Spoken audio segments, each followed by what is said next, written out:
Have you ever wanted to say something to someone and have them say something back? Welcome to Candid Conversations.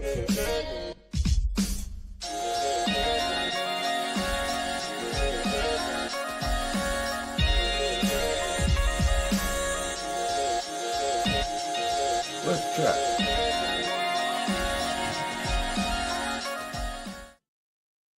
Hello, hello. Welcome to a special edition of Candid Conversations.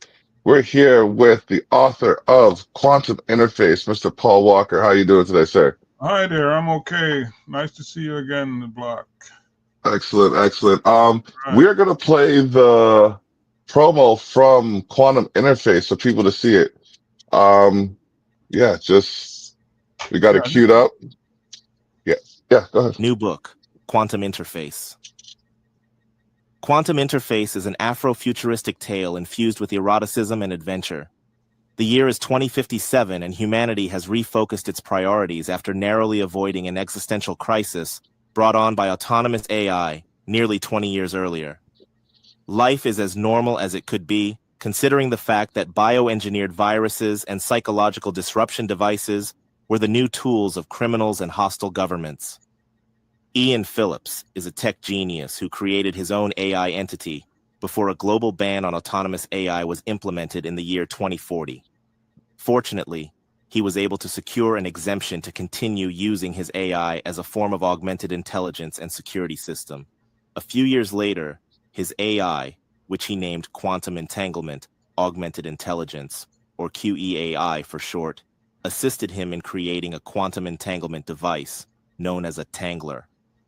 Frustrated that his organic tangler invention was being blocked by government regulators, he decides to run a global competition to try to force their hands. Unfortunately, it has reawakened the centuries-old conflict between Japan and China and their allies. He returns home from the month-long developer wrap-up competition in Japan that involved the final competitors, only to discover that he has a severe case of amnesia. His life plunges into major turmoil that threatens his life and the lives of his two wives.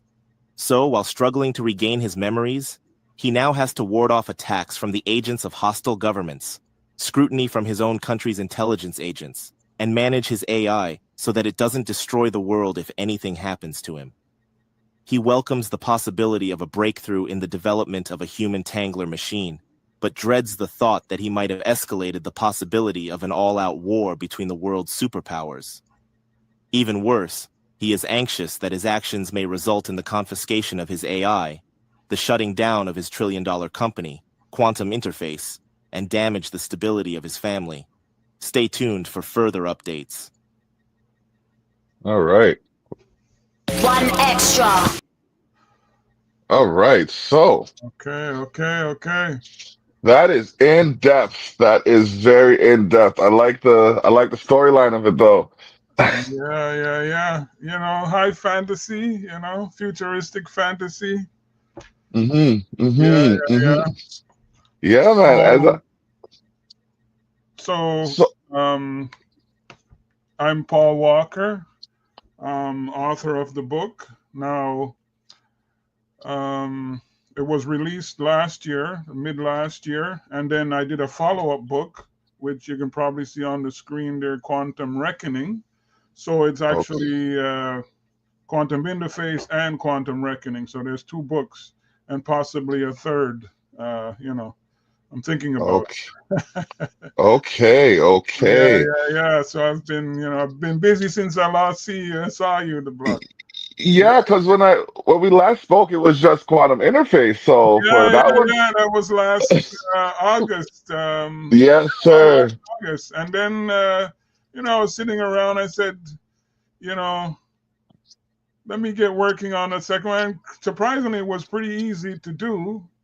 It only took me about a month or so, and then a bit of editing and stuff. But I turned out the follow-up book. So, nice. Yeah.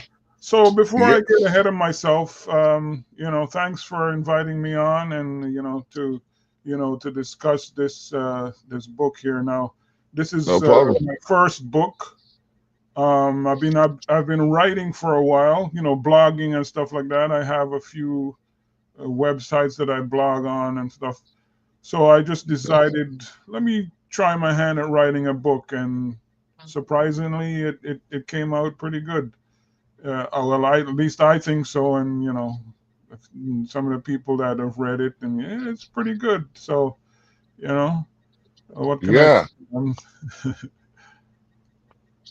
Yeah. Oh man, that's awesome. And it's like to go from just writing to blogging to actually having your own book now. Yeah. That's an amazing transition. So kudos to making that leap. What was your first interaction with writing? What was the first like piece of writing that made you Uh, feel like writing? well, I used to, way back in the day, I remember I used to write little stories. I have little ideas that come to mind, especially after you wake up from a dream, you know, and you're saying these dreams are so vivid. Let me write it down. And basically that's what I started doing way back, like maybe 20, 25 years ago. But it never really amounted to, I just wrote down what I can remember, and I'm like, this is some crazy stuff. And let me just see where, what I can remember. And that's my first, let's say, delve into writing. Okay. All right. Now, I don't want to get too far ahead of myself, but as I was looking at the graphics, I could see a movie with this. And I mean, like, I don't want to jinx it or anything like that, but it has all the elements that would require a movie. Like, you think you should call up Idris Elba or something like that, and maybe because Well, they did, yeah, Idris Elba, Will Smith, well, you know what I mean? The only Wesley thing Snipes is, the even. only thing is, the only thing is, it's set Yeah, in the Toronto and GTA. So translating it into a movie, like into a for wide audience, I don't yeah. know if they would stick to that storyline, but it can be adapted. But yeah, um, Hmm. the conversation has come up. I won't say with who and with what, but yeah, the Okay. conversation has the I'm conversation has definitely come up. I get like a Born Identity kind of vibe from it. Not like it's the same story, but like it has like the main character has complexities to it Yeah. that have to be unveiled over time kind of thing, as opposed to just like, bam, Yes. this is the Yes. character. Yes. Yes. Definitely. He is sort of in the dark with the story, and Okay. the idea of making him have amnesia to begin with, um, sort of made it possible that Okay. he has to figure things out. And even after he gets over his amnesia, he still is figuring things out because there's things happening um, outside of his control to him that he, Okay. So I sort of went into that in the second book, and Okay. yeah, so if the first book is him having amnesia, him working his way through it, and is his AI helping him. So his AI is it's like because I put it so far in the future, in Hmm. 2057, his AI has become a holographic person, a holographic humanoid. So Okay.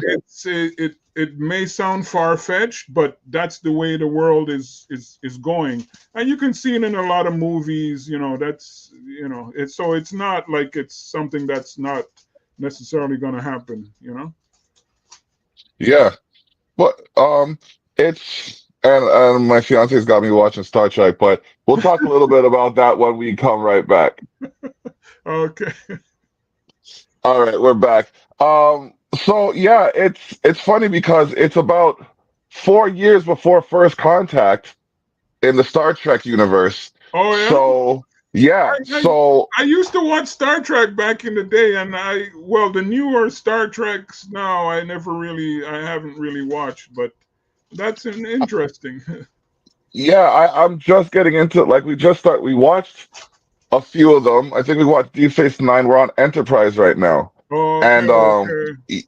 yeah, and it's interesting because like to be so advanced and not really know know where these advancements can take us Yeah, is what's happening right now. I mean, like I've had conversations with people about AI and like the amount it can make possible, but I mean, this kind of shows some of the turmoil that could come from it, let's oh say. yeah, yeah, and it's in the world right now that people can see the dangers of, uh, let's say there's AI and then there's autonomous AI, and there's a Okay. difference. There's a difference because AI is things like Siri and Chat GPT, but you have autonomous AI, which is the AI is given free reign to work on its own and develop itself. So that's where the danger comes in, because now you have a possibility where the AI says, well, I'm better than humans. Like, why do I need to answer to a human? Let me just take over and run things. And that's the Mm, danger of autonomous AI, right? So, hmm. yeah. And that's the iRobot situation, or kind of Exactly, exactly. right, Yeah, yeah, right. So, oh man, I like it though. It's intriguing because I mean, I'll say it like it needs to be said for Black History Month to have such a science-based right or a science-based book. We're not really known for that kind of thing as well as we should well, be, I'll say. that's right, that's right. Uh, right. So Yeah, I'm happy to be one of the people to be here talking about this book and bringing it to the attention of those who are listening because it is going to be something that I think you see more of since like and I hate to say it since like the Black Panther time since the movie, yes, even yes, though it should have been since the movement. yeah, Um I'll go there. I'll go there. But like, you know what I mean? There's a lot of things that we see possible after someone shows us. We need to look within and see what we're capable of, like you have when in producing this book. yeah. So, you know what I mean? It's commendable. Okay. Hmm. I don't So know now, how deep you want to get into the book, but I can explain some of the plot lines and stuff like that. But you know, I'll let y- you. You know. yeah, without giving away too much, let's talk about the plot lines. Like, okay, the main character, um, he has a lot of interactions with different people, but what would you say is one of the main what would you say is like the main focus of like his main goal? Okay, so his main goal, and I kind of delved into a little backstory in the book where he first of all he's from the Caribbean, he's Guyanese, Okay. um, and he grew up as a single child to a single mother. His father was killed in a let's say a crime or whatever, and he grew up with his mother. But his mother couldn't really handle him on her own. It's a story that's universal when it comes to the black community. So Hmm. his mother sent him back to Guyana. He grew up in Guyana, let's say, for about 10 years before he came back to Canada. And he sort of developed this attitude where he wants to try and make the world a better place. Okay. So he started going about that by working with AI. And this, let's say, this is around this time of. So he would be a teenager around this timeline in the book, say 2025 going up to 2030. He's in university in like 2030, 35. you know. Mhm. So he's good with computers, and he develops. That's where he first developed. He uses he's you know experimenting with AI, and then he develops his own AI. So basically, he develops his own AI. So in the timeline in the book, what happens is AI as we know it right now, people Mhm. start using it for nefarious reasons. They use it for war. They use it for um, uh, what they call it, genocide. So it got so bad that by 2040, Mhm. the world leaders had to basically get together and decide to try to shut AI down. And the only way they can do it was they had to shut off all the power. So by 2040, they shut off all the power for like 6 months, try to drain all the electricity. People had to go back to like cooking on open fire and stuff like that. That's basically the only way they could do it. So he managed to save his AI by augmenting it into his brain. So because Oh, so that's how he managed to save his AI. Because he couldn't use computers, he couldn't do anything. So he saved the files in his brain until the world power came back. Then he started using it again.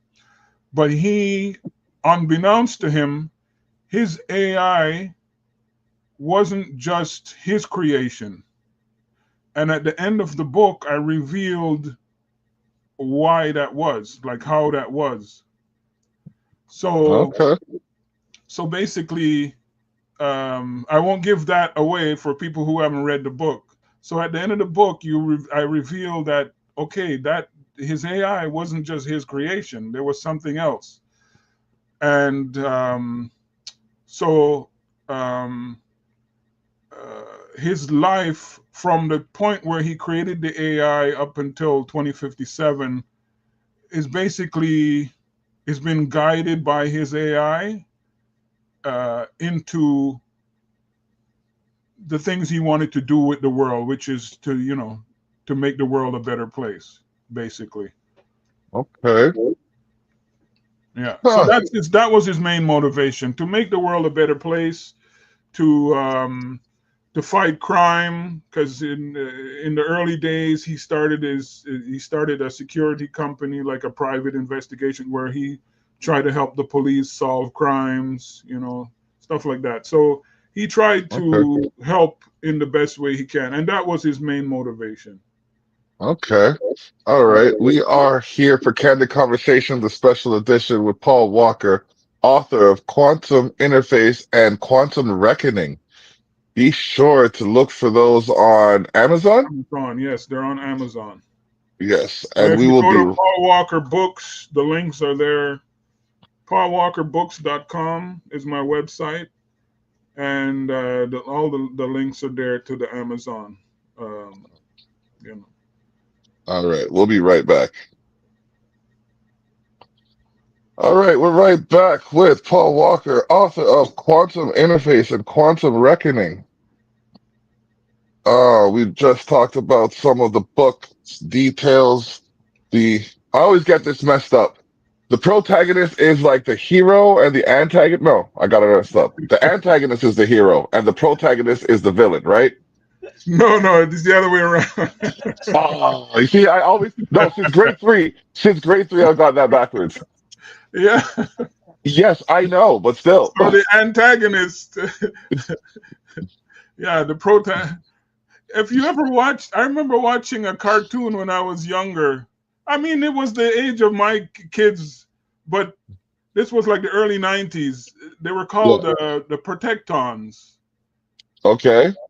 They were like the Autobots, but they were simpler, you know. So Okay. you had the Protectons and you had the Yeah. Antagatrons. Oh, wow. Yeah, so the villains were the Antagatrons, and the heroes were the Protectons. So, There we go. There we go. And I thought so it's about it the before I same. It's said the it. same concept. Protagonist. Next time I'll have it for sure. Next time I'll have it.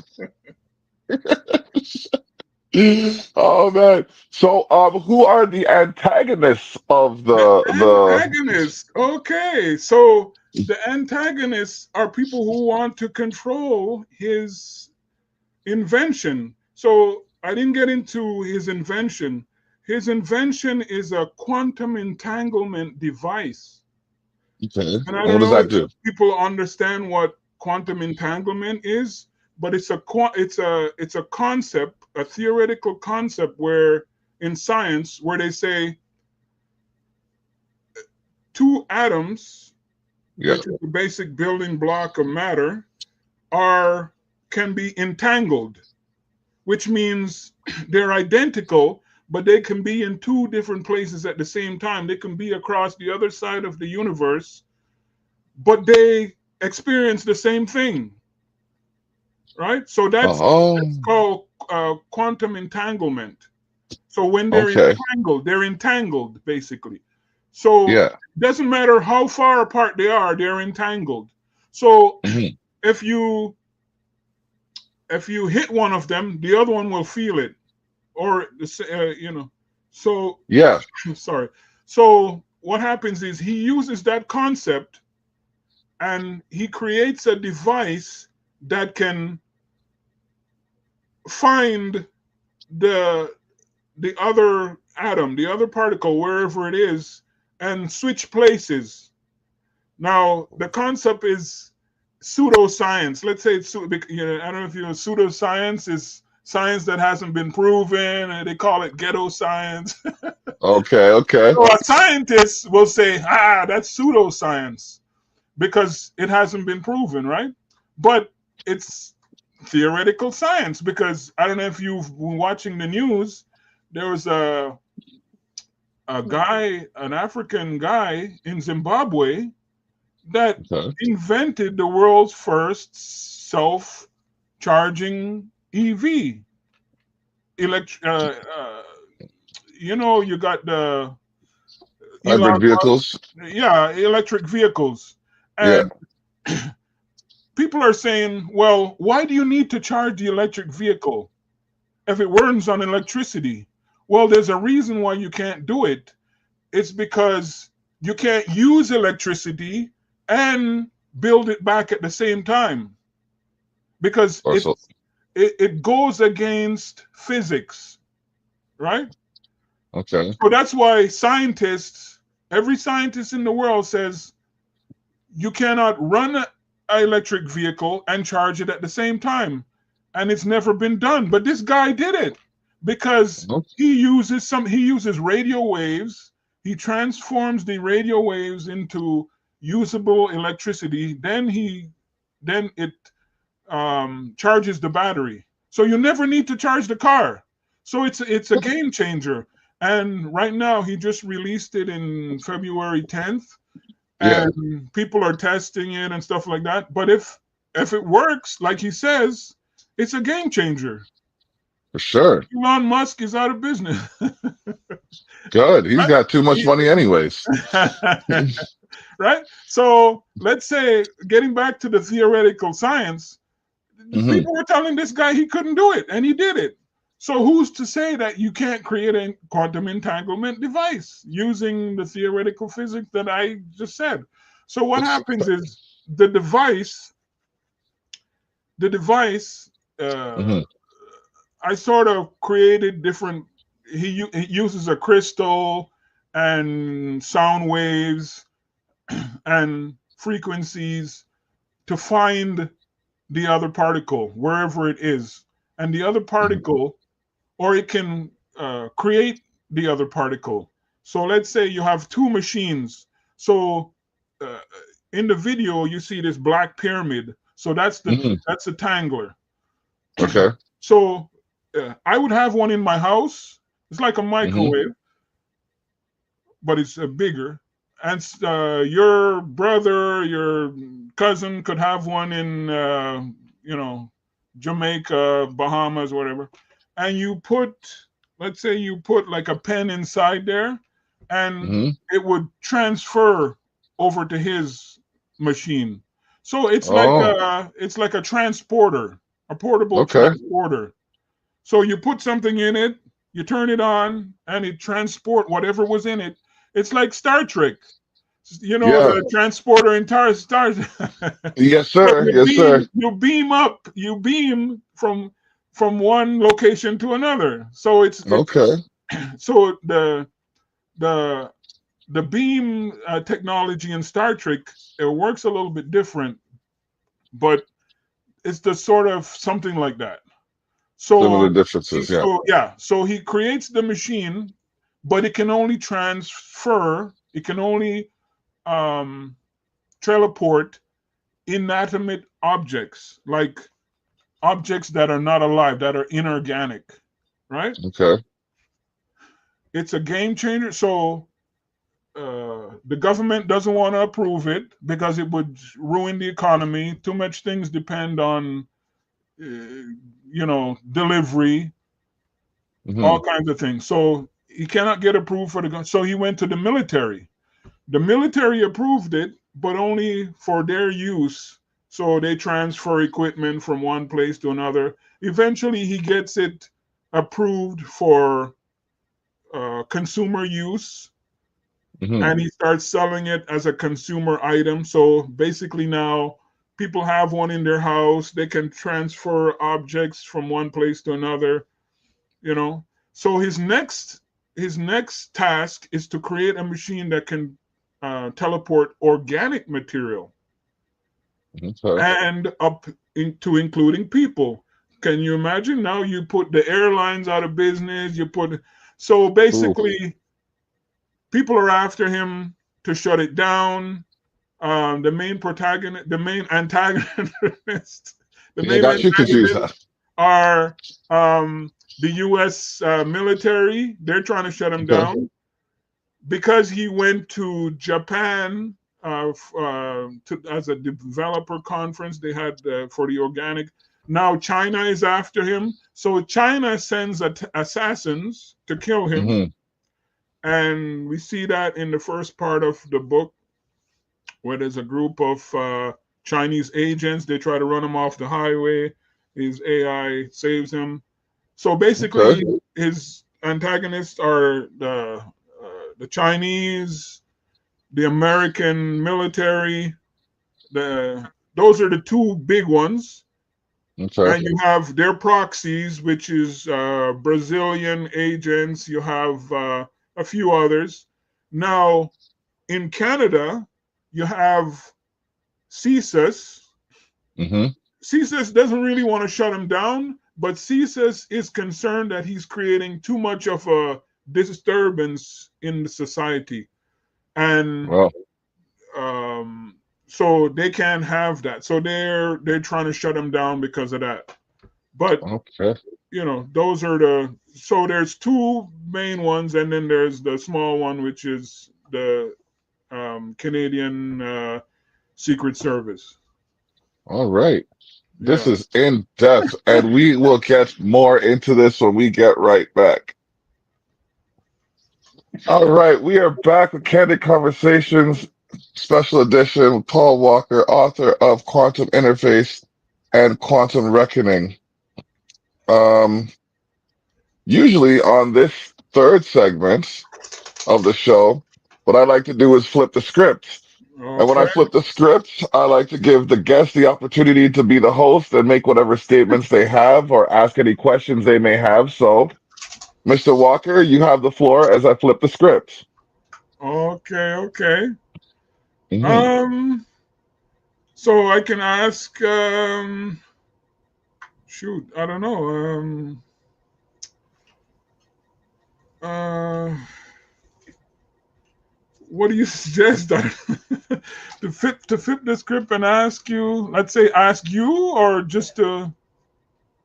Well, if there's anything if there's anything about the book that you want to mention that we haven't talked about yet, or Oh, if okay, there, okay, okay. I see. yeah, Okay, good. yeah, So yeah. let's. I would elaborate on the book a little bit.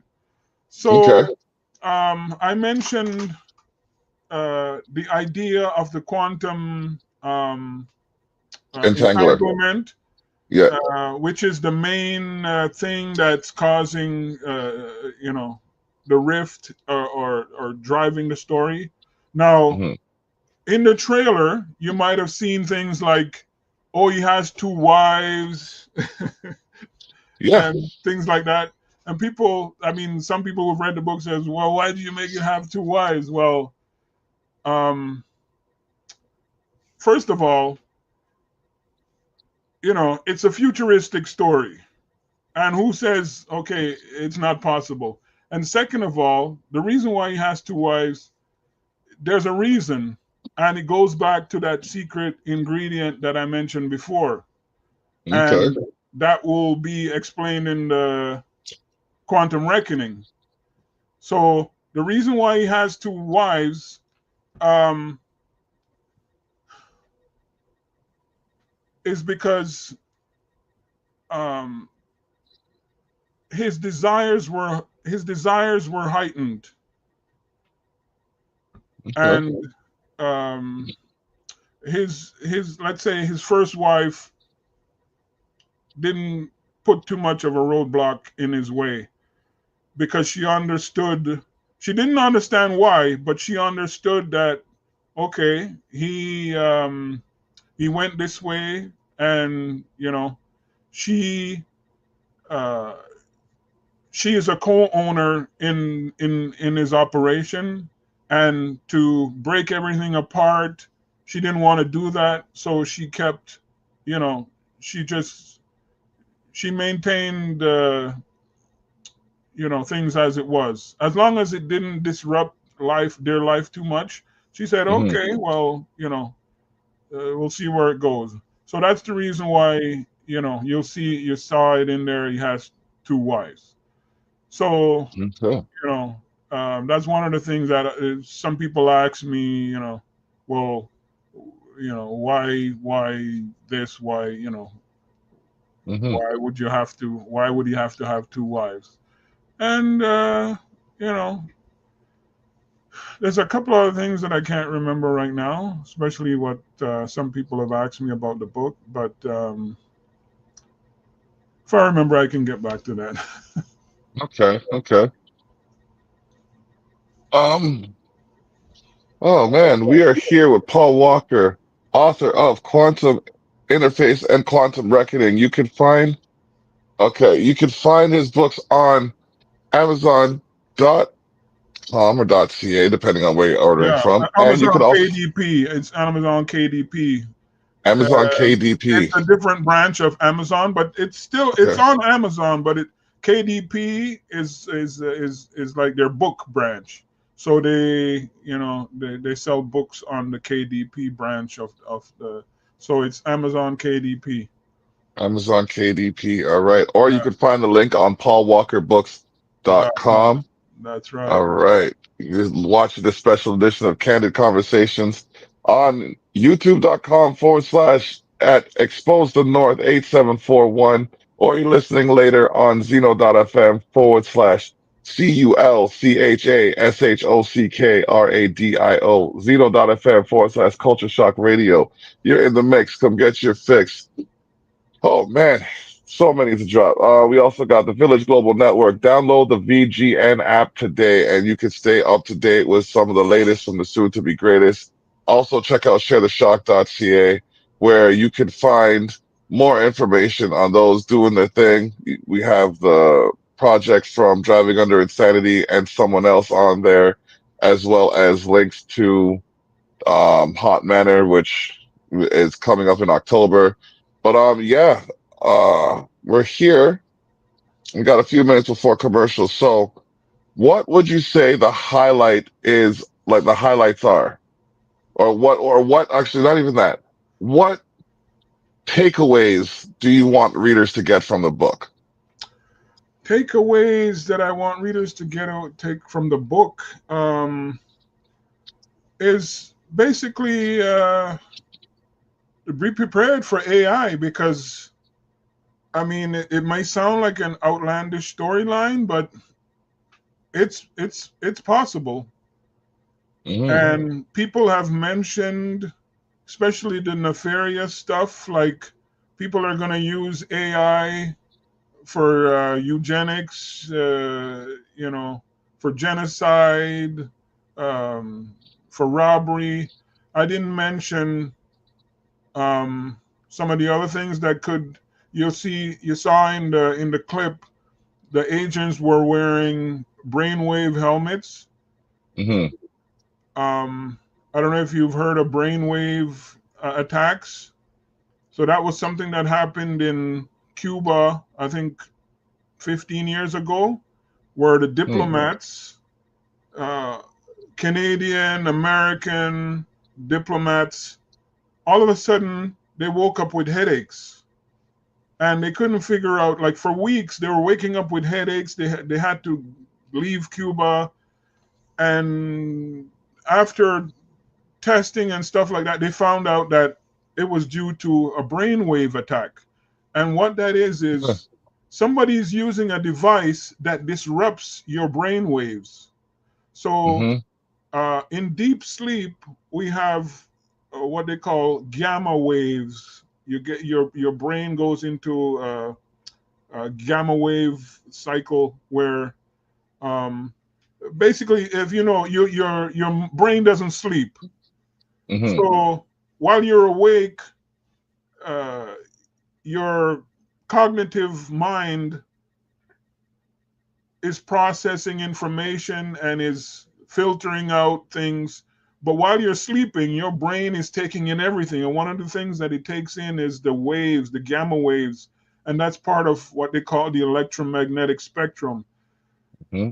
They're not, it's like radio waves, X-rays. Gamma waves are not harmful, but in high doses, especially if somebody's using a machine to target you, it can basically turn you into a vegetable, right? So these are some of the things that are coming up in the future. People are going to use those things to. So basically, what happens in that future time, they have to Mm-hmm. wear anti-gamma wave helmets, and you saw the agents wearing those helmets, and most of the politicians wear those helmets because if you go to, let's say you as a politician, you go to a different country for a conference, people are Mm-hmm. targeting you with those gamma waves devices, and Huh. they, you know, you suddenly come back and you can't remember anything. You turn into a vegetable, basically. So that's what Ian, um, the main guy in the book, he thought he Mm-hmm. had a gamma wave attack when he was in Japan, and that's why he couldn't remember. And it's not that Okay. it's not that he had a gamma wave attack. Is that his AI sort of shut off his cognitive memory, Okay. um, so that it wouldn't get attacked by the gamma waves, because there were people that the Chinese were using gamma waves attack on him, but it didn't Oh, succeed because his AI sort of shut down his memories, right? So those okay. are some of the things that I try to use things that are happening now Yeah. to project them into the future and say, these are possibilities. If some things could happen, some things might not happen, but who says they can't. So Exactly. it's just playing on that, on the possibilities, really. All right. Well, we are going to talk more possibilities when we come back from this break. All right. So we're in the last segment of Candid Conversations, and we're here with Paul Walker, author of Quantum Interface and Quantum Reckoning. Um, you gotta get those books on from paulwalkerbooks.com. Follow the links to Amazon KPD, KDP. KDP. See, I'm KDP. KDP, and yeah, get the books, man. Support the movement, and make sure you are, getting up to speed on the science of fiction. Because as Yeah. much as it is a fiction book, a lot Theoretical of science, yeah. yeah, there's a lot of theory in there that's scientific, and they call it science fiction. So there has to be something. Ah, exactly. There has to be something And to it for it I to be have a a different science. label that I put in there too, which is Afrofuturism, and that was born out of. I mean, it was the name was born before Black Panther, but Black Yeah, Panther kind of made it more popular, and that's Afrofuturism. So Afrofuturism. Afrofuturism is a concept where Black people see themselves in the future as part of the future, as part of technology, right? Hmm. So, um, we're more than just, the majority of Black movies, Black fiction, books today, it's you have gangsterism, you have love stories, basically love, Hmm. betrayal. If you look at the Black movies that come out, they're all about, um, unless they go back into history, let's say war and things like that, they're Hmm. all about comedy, love, betrayal, and then you get into sports. You know, it's Hmm. rarely does it go into future fiction, and that's where it's labeled Afrofuturism because you know we as Black people we now we want to see ourselves in the future as part of the future, Hmm. as part of building a possible future. Because I mean, you mentioned Star Trek before, Hmm. and you know ever since the first episode of, not the first but the second episode of Star Trek, where you saw they had a Black communication officer, that Hmm. inspired a lot of people. That inspired a Yep. lot of people in the Black community to say, "Oh shoot, there's somebody in Star Trek," and Hmm. the lady who was in that role, she became more of a celebrity, simply because of that. She gained a lot of praise because Yep. people now they can say, "Oh, my daughter wants to be a scientist. My daughter wants to, be an astronaut, or my son or daughter wants," and that's because you see yourself in that future, right? Hmm. And Hmm. it's representation, right? So Yep.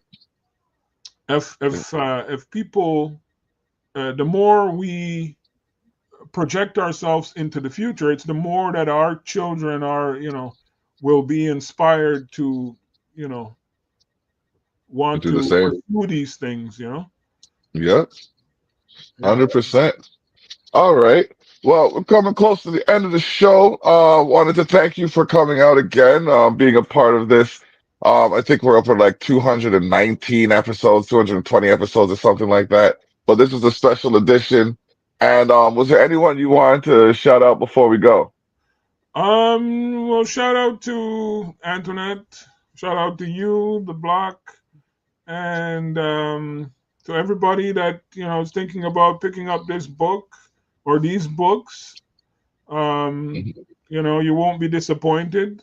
It's let's say some people say, "Oh, it's long." It's the first book is 300 and I think 12 pages. The second one is even longer. It's like 360 pages, but you won't be disappointed. That's a Um, good read. yeah. So All right. if All if right. So you if you're into science fiction, fantasy, Afrofuturism, um, go for it. You know. And there's I I forgot to mention, um, there's a little bit of eroticism in there for people who, like that sort of entertainment. It's not think too it's over the saucy. top, but you know, it keeps All right. the story interesting. There you go. All right. So yeah, get the book. Go to paulwalkerbooks.com for the link to Quantum Interface and Quantum Reckoning. Download the book. Tell your friends. Tell people. And this has been another episode of Candid Conversation Special Edition with Paul Walker. All the best, ladies and gentlemen. Have a good one.